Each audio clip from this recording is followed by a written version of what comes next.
आप सभी को मेरा नमस्कार। मैं अभिषेक सिंह आपका स्वागत करता हूं अपने चैनल पे।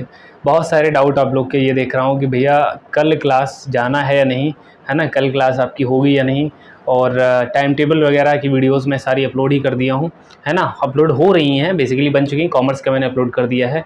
लेकिन कल अगर आपकी मैं क्लास की बात करूँ तो मुझे ऐसा पर्सनली लगता है आपकी जो क्लासेज़ हैं वो कल नहीं होंगी, है ना।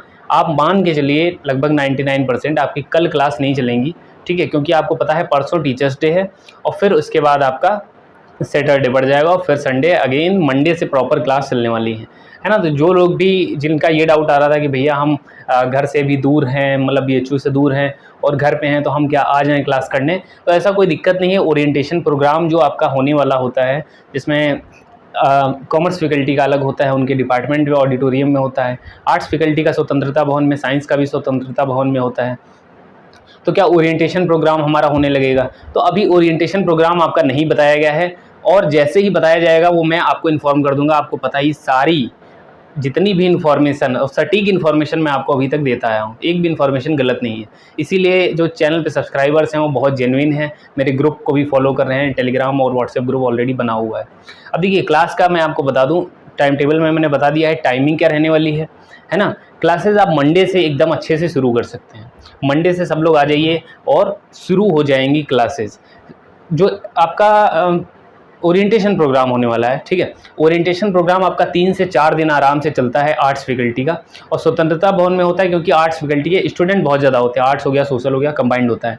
जितनी भी सोसाइटीज़ होती हैं और जितने भी प्रोग्राम होने होते हैं वो वहाँ होते हैं। और ओरिएंटेशन प्रोग्राम में आपको बेसिकली BHU के बारे में बहुत सारी आपको इन्फॉर्मेशन दी जाती है। मेरा ये पर्सनली सजेशन रहता है सबके लिए कि ओरिएंटेशन प्रोग्राम आपको अटेंड करना चाहिए। लेकिन इन केस अगर मिस हो जाता है तो ऐसी कोई दिक्कत नहीं है ना। वही चीज़ है कि अगर मिल गया तो बहुत अच्छा, नहीं मिला तो अपना काम तो चल ही रहा है, ठीक है। तो ओरिएंटेशन प्रोग्राम से ऐसा कुछ बिगड़ नहीं जाएगा, है ना। वही लाइब्रेरी के बारे में बताएंगे, वही भारत कला भवन, वही म्यूज़िक और वही सोसाइटी, वही थोड़ा सोशल मीडिया का कैसे आपको यूज़ करना है, कैसे एक्सपोजर यहाँ का उठाना है। आपको पता है आप जब यूनिवर्सिटी में आते हो तो वो क्लास, चाहे आप UP बोर्ड के स्टूडेंट हो, चाहे किसी भी स्टेट बोर्ड के हों, चाहे CBSE हो, ICSE के हों, चाहे इंग्लिश कमज़ोर हो, चाहे इंग्लिश फास्ट हो, लेकिन सब आके उसी सीट में, उसी क्लास में बैठते हैं, बराबर हो जाते हैं।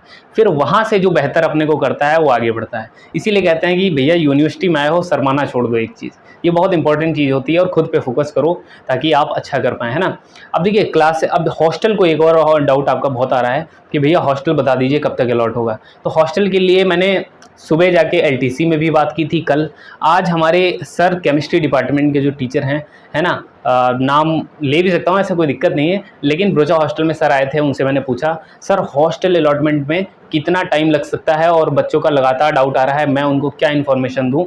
तो सर ने यही कहा कि भैया जो लिस्ट है ना, जो लिस्ट है वो तैयार हो रही है और उस लिस्ट को बनने में लगभग 7 दिन लग सकते हैं और सारी चीज़ें देखी जाती हैं, किसने एडमिशन कैंसिल करवाया है, किसने एडमिशन विड्रॉल करवाया है और किसको एडमिशन मिल रहा है। स्पॉट राउंड वालों को हॉस्टल नहीं मिलता है, नहीं दिया जाता है, ये इन्फॉर्मेशन आपको पता होनी चाहिए। स्पॉट वालों को नहीं मिलता है, स्पॉट मॉपअप एक ही बात है, ठीक है।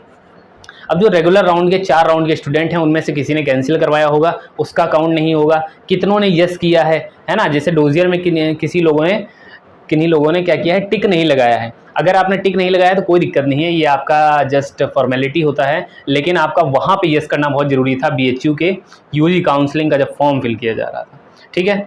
अब देखिए जब आप BHU में आ जाते हैं, इम्पॉर्टेंट चीज़ ये रहती है कि आप ये देखेंगे कि 10 दिन के अंदर आपको हॉस्टल नॉर्मली दे दिया जाता है। जैसे पिछली बार का अगर मैं बात करूं तो आपका 17 सितंबर से क्लासेस शुरू होने वाली थी, लेकिन 17 से हुई नहीं थी क्योंकि पिछली बार कोई भी टाइम टेबल नहीं तैयार थे, सब्जेक्ट अलॉटमेंट में बहुत देर लग गई थी। लेकिन इस बार क्या है, इस बार सब्जेक्ट अलॉटमेंट बहुत फास्ट है, टाइम टेबल आपका रेडी है, आपको कोई दिक्कत होने वाली नहीं है। तो आपकी क्लासेस शुरू हो जाएंगी कब से? मंडे से आपको आना है, कल नहीं आएंगे कोई दिक्कत नहीं है, मंडे से आपको आना है, कल नहीं क्लासेस होंगी, आप मान के चलिए, ठीक है। अब दूसरी चीज़ ये है कि मंडे से आपकी क्लासेस चलेंगी, तो भैया हॉस्टल अलॉटमेंट की डेट वो कब तक हम वेट करें? तो मुझे ऐसा लगता है कि आपको 12 तारीख तक 12 से 13, जैसे सर ने क्या बोला, 1 हफ्ता, तो आप मान लीजिए मंडे से 1 हफ्ता और मान लीजिए 13 या 15 से पहले आपको हॉस्टल 1% चांसेस हैं कि आपको अलॉट हो जाए। साइंस फैकल्टी की बात कर रहा हूँ। साइंस फैकल्टी में इसलिए मैं बात कर रहा हूँ ओपनली, क्योंकि साइंस फैकल्टी के जो स्टूडेंट थे, सेकेंड ईयर के स्टूडेंट थे, जो रामाकृष्ण हॉस्टल में रहते थे, उनको ट्रांसफ़र कर दिया गया है। अब जब भैया खाली हो गई हैं सीटें, तो लिस्ट बनाने में अपना क्या जा रहा है, कितना समय लगता है। सारा कंप्यूटराइज डाटा है, लिस्ट बना ली और सारी चीज़ें हो जाती हैं। आर्ट्स फैकल्टी की बात करूँ तो भैया पहले ट्रांसफ़र करना पड़ेगा, है ना। पहले जो स्टूडेंट रह रहे हैं उनको भेजेंगे, फिर उनकी भी लिस्ट तैयार हो जाएगी। 20 तारीख तक ये सारी चीज़ें हो जाएंगी। एमएमवी में आप मान के चलिए 1 हफ्ता और लग सकता है हॉस्टल अलॉटमेंट में। एमएमवी में भी हॉस्टल की प्रक्रिया शुरू होने वाली है बहुत ही जल्दी, है ना। सारी इन्फॉर्मेशन जो है वो टीचर के ज़रिए मिलती रहती है, टीचर से मैं बना के रखता हूँ, और एलटीसी में भी पता कर लेता हूँ। सारे टीचर्स जो स्टाफ है बेसिकली यहाँ का अगर बात करूँ, चाहे वो हमारे सर हों या जो काउंटर पे भैया बैठते हैं या सर बैठते हैं, वो भी इन्फॉर्मेशन आपको देते रहते हैं, है ना। कई जैसे कुछ लोग का डॉक्यूमेंट वगैरह है कि कुछ ने रियल जो डॉक्यूमेंट है वो नहीं सबमिट किया है, तो डॉक्यूमेंट वगैरह वहीं आपको काउंटर पे सबमिट करने हैं। आपको ये बताना पड़ेगा कि सर मैंने अंडरटेकिंग लगा दिया था और अब जो मेरे डॉक्यूमेंट हैं आप वो ले लीजिए। ये चीज़ें हैं, इस तरह से आपको करनी है। आपको और देखिए कल आप घूम लीजिए चाहिए तो थोड़ा, आइए क्लासेस देखिए, क्लासरूम्स कैसे हैं, है ना, और कैसा क्या थोड़ा कैंपस है, घूमिए टहलिए। यूनिवर्सिटी में आए हैं, कमरे में कब तक रहेंगे, और बाकी कमरे में रहने की दोस्तों एक बार आदत पड़ जाती है तो इंसान बाहर नहीं जाता है। तो मुझे लगता है यार सबको बाहर ना जाना चाहिए। और कल आपकी क्लासेस नहीं चलेंगी, है ना, और परसों टीचर्स डे है। टीचर्स डे पे छुट्टी नहीं रहती है, टीचर्स डे पे टीचर्स डे होता है, थोड़ा सेलिब्रेट किया जाता है ना। और प्रोग्राम वगैरह होंगे ही, आपको पता है स्वतंत्रता भवन में नॉर्मली मुझे ऐसा लगता है होना चाहिए। और दूसरी चीज़ है कि उसके बाद आपका सैटरडे पड़ रहा है, फिर संडे, फिर उसके बाद मंडे, तो मंडे से रेगुलर क्लासेस चलने वाली है ना।